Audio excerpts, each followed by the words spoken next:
Hi, Saffie. I'm Fred Calgill with WLKY, the CBS in Louisville.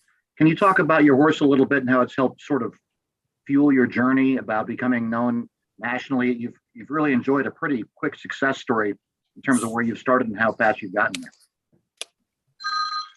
Obviously, we started in Barbados. I started training at 18 or 19 over there, and we had good success there. We won the Triple Crown.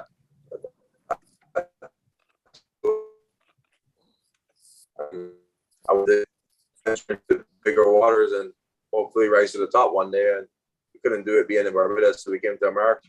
There were two horses, and it's been exciting times. I've been here now 11 years. I would say the first 5-6 years were a struggle to get people to know that we were capable of training horses, and then it just gradually built it up where we got picked up owners, and now we've got White Abarrio. We had New York Traffic a couple of years ago on the Derby Trail, and now we've got White Abarrio, a much stronger chance, you have to say. And it's thankful to be here with these kind of horses. These are the horses that really get you recognition on the Derby because it's the most watched race. Saffie, this is EJ Clark. I'm with the Kentucky Winners Circle radio show and podcast here in Louisville. First of all, thank you for being on this Zoom meeting today, and congratulations on another meet title down there at Gulfstream Park. I want to take you back. White Abarrio has won 4 of his 5 career starts, and the only race that he lost was at Churchill Downs in the Kentucky Jockey Club. But that's been such a key race. We've talked about this race with Smile Happy Classic Causeway, and would you take us back? And how did the decisions come up to ship him from Florida into Churchill Downs in the fall and to go in the Kentucky Jockey Club? And he came out with 2 impressive wins, the Holy Bull, and then coming back to win the coveted Grade 1 Florida Derby. So if you would take us back to that point and move us forward in the thinking and the development of White Abarrio. Well, they Mark and the two brothers bought it. Mark and Clint Cornett. Mark is the one that looks for horses and scouts horses. He basically bought him with a plan. The plan was try to. We knew when we bought him, we were short for time, and the goal was the Jockey Club. We would try to get an allowance win here, which we did. We got it put on, and then we went to the Jockey Club. I thought in that race, that was a race that he got an adverse kind of trip where he was bottled up in the inside the whole way. Kind of raced a little keen early, nowhere to go, and when he did get out at the 8th hole, he had no chance of winning at that point. But I was happy to see him sustain momentum and stay on steadily. And I thought that race taught him a lot. And we felt very confident going forward off of that race that he would move forward because he learned so much in that race. I mean, it's obviously you feel disappointed he got beat, but I didn't think it was doing a lot more good. And then he saw what's happened. He went on to win the Holy Bull, and he's went on to win the Florida Derby. And to have a race over the track, I think is important. We know that he handles the track. I mean, that's the only time he got beat, but it wasn't because of the track in that sense. He handled the track just fine. Saffie, to all the horses that have come out of the Kentucky Jockey Club and what a strong race it's turned out to be. No, most definitely. I mean, it was one of the key form lines. So as a trainer, I'm a big believer in form lines. I'm a big believer in horses, key races. You saw what Smile Happy came back to run well in the preps, and then even Facet Causeway, who was second, bar his disappointing run last time. So it was a key race in that sense, and obviously even the horse that I think the Keep the Summer horse even won the Epicenter. So it was a very productive race, and it has been a productive race if you go back in the past. Tis the law, and good horses have run it in the past have gone, even Gunrunner ran it. And so it has been a very productive race in the past, and it continues to be. Yeah, Saffie, I was wondering if you might can take us through since the Florida Derby, what you've seen from him. I know he had a very fast work at Gulfstream a couple of weeks after the Florida Derby. Just kind of what's been your plan since the Florida Derby, and going forward, what's your plan as far as this weekend and coming to Louisville?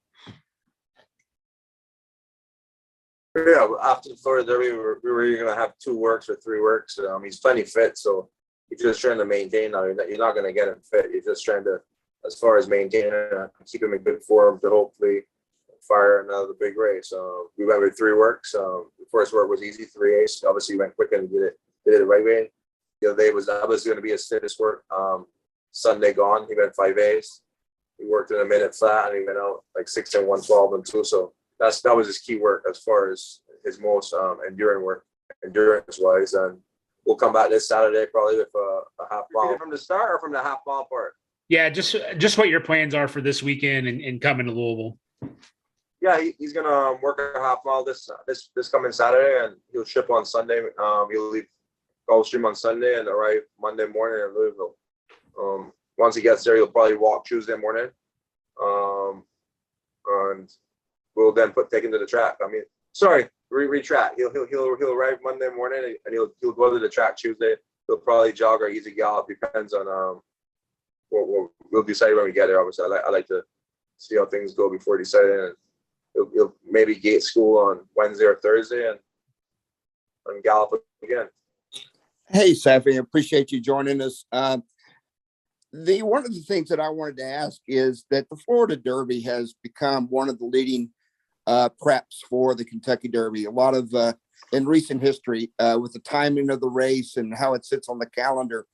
Why do you think that in this case, White Abarrio, I'm mispronouncing it, I'm sure, but why do you think you're not getting the type of recognition or I would think respect coming out of the Florida Derby, which is such a major prep race for the Derby? Why does it seem like others are getting the more of the headlines? Why do you think that is? I'm not sure why. I mean, everyone has their opinion as far as aspects. And after he won the Holy Grail, people knocked his race, said that he got a perfect trip and simplification missed the break. And then we came back the other day and simplification sat the perfect trip and we beat him again. So we can't really worry what people say and what people have their opinions. And there's a lot of people that like White Abarrio. There's a lot of people that think he's beatable. And that's the reality of racing. That's what makes it intriguing. So many people have different opinions and no one knows what's going to happen. I mean, we all have ideas and none of us know who's going to win the race. Hopefully it's us. We think he's the horse that's good in his own race. He's proven that on the handicapping figures. He's paired basically on his rag numbers. Basically ran similar buyers in his last 2 races. So he's a legit horse in his own right. I mean, it's a very competitive Derby. I would say he could probably have 7 or 8 horses that have a legit chance of winning. And then there's probably another 2 that have an outside chance. So it's a competitive Derby. We're just going to worry about our horse, and we can't control what people think or credit they give. We hope our horse stays healthy, hope he stays sound, hope he comes into the race, and hopefully runs the race of his life on that day. Saffie, what did you learn in your first trip to the Derby that you can use to benefit you in the second trip? I mean, the first trip was very, very indifferent to say. Actually, you could say it's a practice run, if that's what you want to say, because there was no fans, it was COVID. And rare enough, they did have those. There was I think there was some rioting going on that year, so they had helicopters flying over, and they did get the horse a bit wound up going over. So I think maybe on the walk over, we'll probably put some earplugs in his ears because you can imagine with all those fans how it's going to be. That's probably one thing I learned as far as that, but it was a very indifferent Derby. I mean, I've been to the Derby once as a fan, and that was my first time as a trainer. So we'll see the real Derby this year with all the people. You were very emotional from what I read, after the Florida Derby. I mean, it was really, just sort of talk about that, what it meant to you to win that particular race. I mean, the Florida Derbies we're based here at Gulfstream year-round. But just in general, this is what I dreamed of. I came from Barbados, basically with a dream that I thought was very easy to achieve, and then you get here and reality sets in because I think you're young and naive. I was 22.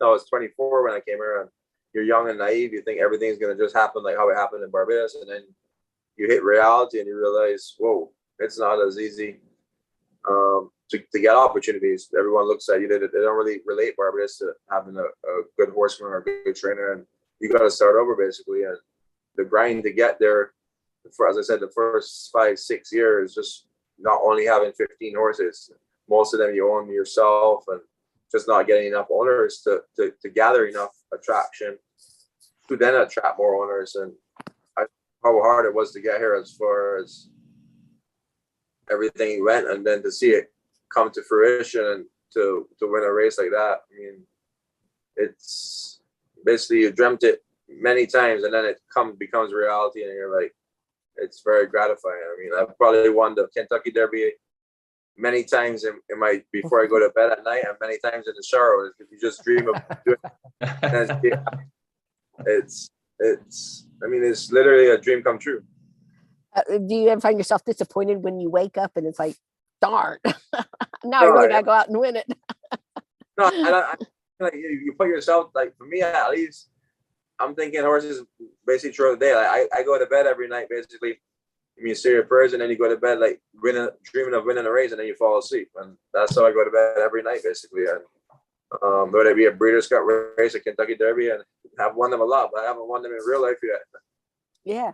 Well, have you been to the Derby Museum where you see the 360 thing and Lafitte Pincay's here praying, in fact? And that's what made me think of it. You said, if you say your prayers, and he's just asking, I never ask you for these things, but God, if you could just give me a little extra push, and that's year he won with Swale. They were recording it for that. It's a famous piece of video, just kind of not asking you to take sides, but help you get that little push. That's something actually very nice to see. I mean, I never pray to win because, I mean, I'm just thankful for life and to be. I always pray for the horse to come back safe and sound. That's it. I always pray to God that come back safe and sound and run to his best ability. I mean, I feel like if I'm praying to win, I'm asking for too much, and I'm thankfully enough in my life in that reality. I just can't wrap my head around this, but Todd Pletcher had won the Gulfstream training title 18 years, 18 times. Is that? And then you beat him. So what was the tougher feat, winning the Florida Derby or beating and by a pretty comfortable margin, beating Todd Pletcher for the Gulfstream training title? I mean, both of them were feat, obviously, because it's so history. Todd's someone I looked up to before I even came to America, and he's been the most consistent trainer in my opinion for so many years. I mean, he's an all-time money earner.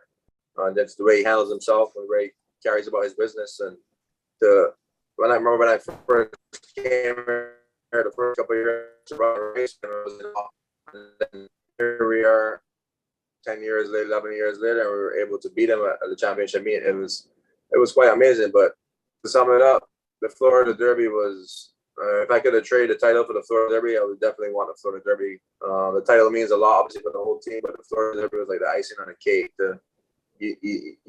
It showed you won the races, and then you won the premier 3-0 race at the meet. So it just worked out good, and we're very thankful for the opportunities from the owners and the whole team and God that blessed us with it.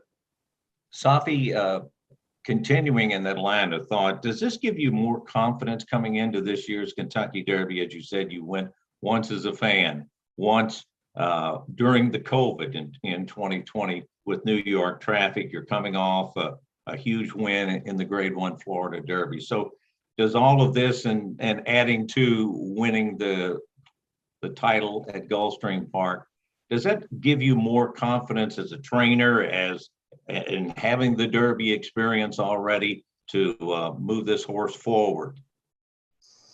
I mean, you try to control your emotions in this game because there's a lot of disappointment.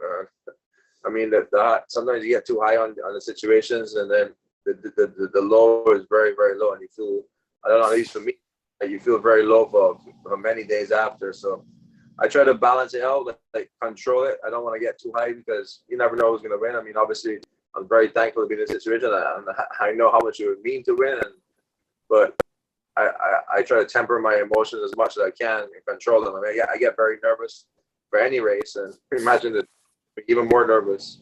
And I get very disappointed for any race I lose. I mean, I'm very competitive, and even if it's a $6,000 claim or $7,000 climber, for 10 minutes or 15 minutes after, I feel down, and then you try to come up with reasons why the horse got beat, and then you always have to keep moving forward. In this game, you can't get too low or you can't get too high because it really knocks you low, and if you get too high, there's a big difference. So you kind of try to control your emotions, but it's exciting to be here. Yes, I just try to temper it down to keep myself intact.